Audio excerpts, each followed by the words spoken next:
గ్రామ సభలలో ఏం చెప్తారు? వాళ్ళు వచ్చి మీ ఊరికి ఇల్లు వస్తున్నాయి, రేషన్ కార్డులు వస్తున్నాయి, రైతు కూలీలకు ఇవి వస్తున్నాయి, అవి వస్తున్నాయి అని చెప్తారు, అంతవరకే. కానీ మీరు గట్టిగా ఉండి ఏదైతే లిస్టు వాళ్ళ నుంచి వచ్చిందో అది అనౌన్స్ చేయించకండి. ఎందుకంటే నేను అన్ని వదిలిపెట్టి ఈరోజు నా సుఖాంతమైన జీవితాన్ని వదిలిపెట్టి ఈరోజు ఇక్కడ నిలబడి మీ 24 గంటలు మీ సేవలో ఉన్నా. మీకు ఎటువంటి సమస్యలు నాకు తీర్చడానికున్నా.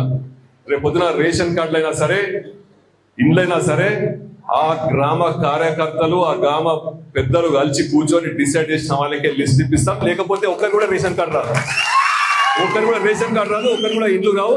మనం చెప్పే వరకు నేను చెప్పిన కలెక్టర్ గారు కూడా ఆదేశాలు ఇవ్వడం జరిగింది. మన మంత్రి ఇన్ఛార్జ్ మంత్రి దామోదర్ రాజనరసింహ గారు చెప్పిండ్రు, ఎమ్మెల్యే దగ్గర కొత్త లిస్టు, ఎమ్మెల్యే వాళ్ళ టిక్కు పెట్టిన తర్వాతనే ఆ ఒక లిస్టు రిలీజ్ అవుతుందని చెప్పడం జరిగింది. నేను డిపిఓ చెప్పిన, అడిషనల్ కలెక్టర్ చెప్పిన, ఇన్ఛార్జ్ కలెక్టర్ గారు చెప్పిన, ఇటువంటి లిస్టులో మీరు బయట పెట్టి రిలీజ్ చేయకండి, రిలీజ్ చేస్తే బాగుండదని హెచ్చరించడం జరిగింది. కాబట్టి నేను 24 గంటలు మన కార్యకర్తలు, మన పబ్లిక్ అని ఆలోచిస్తున్నా. మీరు కూడా ఇవన్నీ దృష్టి పెట్టుకొని రేపు రాబోయే ఎలక్షన్లో సర్పంచ్ అయినా సరే, ఎంపీటీసీ అయినా సరే, జెడ్పీటీసీ అయినా సరే, మనం కైవసం చేసుకోకపోతే ఇబ్బందులు ఉంటాయి. మొన్నటిదాకా మీరు నా కోసం కష్టపడ్డారు, మొన్న సంవత్సరం కింద ఎలక్షన్లో.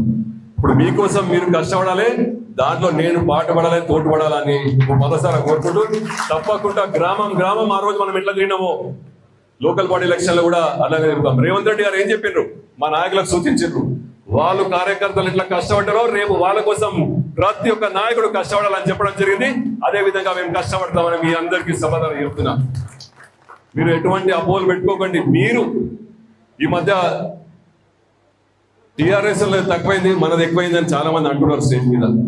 ఎవరు వచ్చినా మనోళ్ళ గురించే కంప్లైంట్, సార్ వాడు అట్లా చేసి ఉండంటే వీడు ఇట్లా చేసి.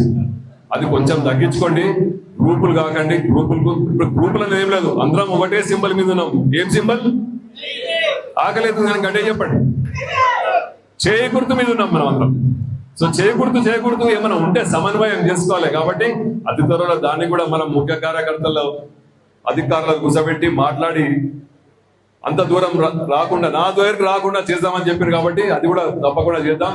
నేను ఇక్కడున్నా, హైదరాబాద్ ఉన్నా, ఎక్కడున్నా కూడా మన నియోజకవర్గం గురించి ఆలోచిస్తున్నాం. కాబట్టి మీరందరూ కూడా రేపు రాబోయే ఎలక్షన్ లో